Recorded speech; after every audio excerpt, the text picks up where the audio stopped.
लोकतंत्र क्या होती है। लोकतंत्र को इंग्लिश में हम डेमोक्रेसी कहते हैं। यह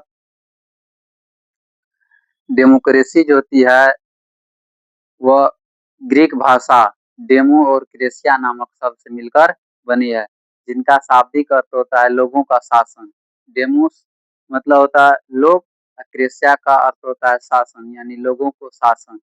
इसके संदर्भ में अमेरिका के एक अ, राष्ट्रपति अब्राहम लिंकन ने कहा है लोकतंत्र के बारे में, लोकतंत्र जनता के लिए और जनता के द्वारा शासन करती है। समझा? तो बताओ, लोकतंत्र के संबंध में बताओ, अमेरिका के प्रेसिडेंट यानी राष्ट्रपति क्या कहा है, लोकतंत्र जनता के लिए, जनता के द्वारा और जनता के लिए शासन करती है। समझा? तो सबसे पहले जानते हैं लोकतंत्र को हम समझे तो लोकतंत्र को 3 भागों में बांटा गया। कितने भागों में? 3 भागों। पहला हो जाएगा शासन और जनता के संपर्क के आधार पर, शासन और जनता के संपर्क के आधार पर। उनके बाद दूसरा नंबर में हो जाएगा विचार धारा के आधार पर, विचार धारा के आधार पर। और तीसरा नंबर में हो जाएगा राजनीतिक दलों के आधार पर लोकतंत्र, राजनीतिक दलों के आधार पर लोकतंत्र। तो सबसे पहले हम जानते हैं शासन और जनता के संपर्क के आधार पर लोकतंत्र 2 प्रकार की होती है। शासन और जनता के आधार पर लोकतंत्र 2 प्रकार की होती है। एक होती है प्रत्यक्ष लोकतंत्र और एक होती है अप्रत्यक्ष लोकतंत्र। सबसे पहले जानते हैं प्रत्यक्ष लोकतंत्र किसे कहते हैं। वह लोकतंत्र जहाँ पे, वैसा लोकतंत्र जहाँ पे जो आम नागरिक होती है, नागरिक जो होती है वो अपने मत का प्रयोग, यानी अपना मत जो होती है अपने प्रतिनिधि को प्रत्यक्ष रूप से देती है। क्या करती है? प्रत्यक्ष रूप से देती है। समझा? उसे क्या कहते हैं? प्रत्यक्ष लोकतंत्र। और वैसा लोकतंत्र जहाँ पे, समझो इधर ठीक से बैठो, वैसा लोकतंत्र जहाँ पे, वैसा लोकतंत्र जहाँ पे हम अपनी मत का प्रयोग, यानी वैसा लोकतंत्र जहाँ पे हम अपनी मत का प्रयोग प्रत्यक्ष रूप से नहीं देते हैं, प्रत्यक्ष रूप से नहीं देते हैं, प्रत्यक्ष रूप से नहीं देते हैं, और वहाँ पे हम अपने प्रतिनिधि को चुनते हैं और वो किसी दूसरे और को चुनती है। उसे क्या कहते हैं? अप्रत्यक्ष लोकतंत्र। उसे क्या कहते हैं? प्रत्यक्ष लोकतंत्र क्या होती है बताओ? वैसा लोकतंत्र जहाँ पे आम आदमी की भागीदारी होती है, उसे क्या कहते हैं? प्रत्यक्ष लोकतंत्र। और वैसा लोकतंत्र जहाँ पे मेरे द्वारा चुने गए, मेरे द्वारा चुने गए लोग किसी को चुनती है, उसे क्या कहा जाता है? अप्रत्यक्ष लोकतंत्र। उसे क्या कहा जाता है? अप्रत्यक्ष लोकतंत्र। भारत में समझ गए ना, जो पंचायती क्षेत्र में जो होती है वह अप्रत्यक्ष प्रत्यक्ष लोकतंत्र है। कैसा है? पंचायती क्षेत्र में प्रत्यक्ष लोकतंत्र है। जैसे मुखिया का चुनाव होता है, जैसे मुखिया का चुनाव होता है, बताओ रे, मुखिया का चुनाव होता है तो मुखिया के चुनाव में बताओ जो जनता जो मतदान करती है, बताओ प्रत्यक्ष रूप से करती है कि अप्रत्यक्ष रूप से? प्रत्यक्ष रूप से करती है। मुखिया के चुनाव, वार्ड सदस्य का चुनाव हो गया, समझा? तो इस सब के चुनाव में प्रत्यक्ष रूप से जनता भागीदारी लेती है।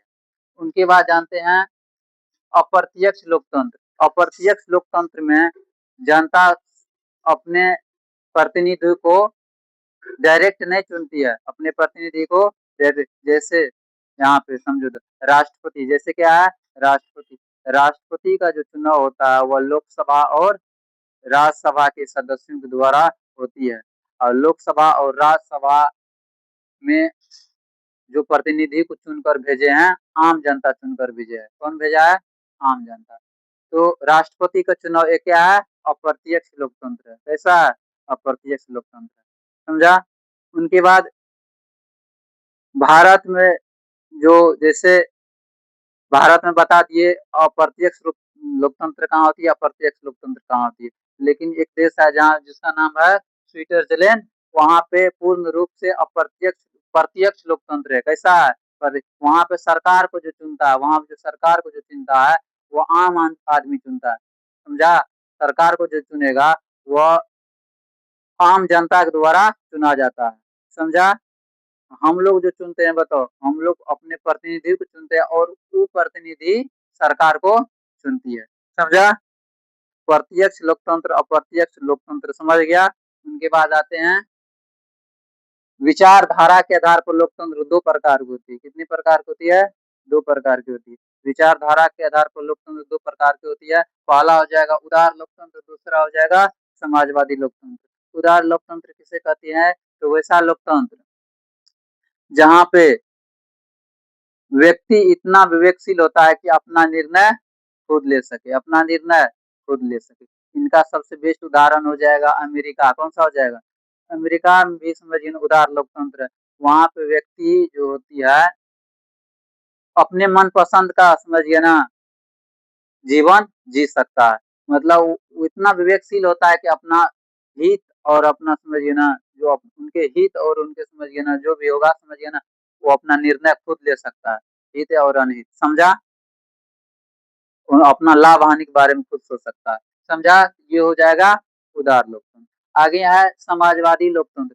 समाजवादी लोकतंत्र में समझिए ना, इनका पूर्ण उद्देश्य होता है एक एक कल्याणकारी राज्य की स्थापना करना, एक कल्याणकारी राज्य की स्थापना करना।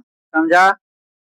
उनके बाद राजनीतिक दलों के आधार पर लोकतंत्र तीन प्रकार की होती है। कितनी प्रकार की होती है? तीन प्रकार की। पहला हो जाएगा एक दलीय लोकतंत्र, दूसरा हो जाएगा द्विदलीय लोकतंत्र और तीसरा कौन सा हो जाएगा? बहुदलीय लोकतंत्र। और एक दलीय लोकतंत्र किसे कहते हैं? समझिए ना, वह देश, यानी जहाँ पे, वैसा देश जहाँ पे एक ही पार्टी सत्ता में रहती है, जहाँ पे एक ही पार्टी सत्ता में रहती है और वही, समझिए ना, सत्ता में रहती है, वही सरकार में रहती है। मतलब सरकार में वही रहेगा, सत्ता में रहेगा तो सरकार में बनी रहती है, हमेशा वही सरकार में बनी रहती है। उसे क्या कहते हैं? एक दलीय लोकतंत्र। जैसे देखो, चीन है, जैसे क्या है, हम लोग का पड़ोसी देश कौन सा है? चीन, जो चाइना जिसको कहता है। चाइना में कौन सा लोकतंत्र है? तो एक दलीय लोकतंत्र। वहां पे हमेशा एक ही, समझिए ना, दल सत्ता में रहती है। समझा? उनके बाद हो जाएगा द्विदलीय लोकतंत्र। वैसा लोकतंत्र जहाँ पे समझिए दो पार्टी सत्ता में रहती है, जहाँ पे कितनी पार्टी रहती है? दो पार्टी सत्ता में रहती है और वही दोनों पार्टी, समझिए ना, अदल बदल कर, समझिए ना, सत्ता यानी सरकार में बनी रहती है। उसे क्या कहते हैं? द्विदलीय लोकतंत्र।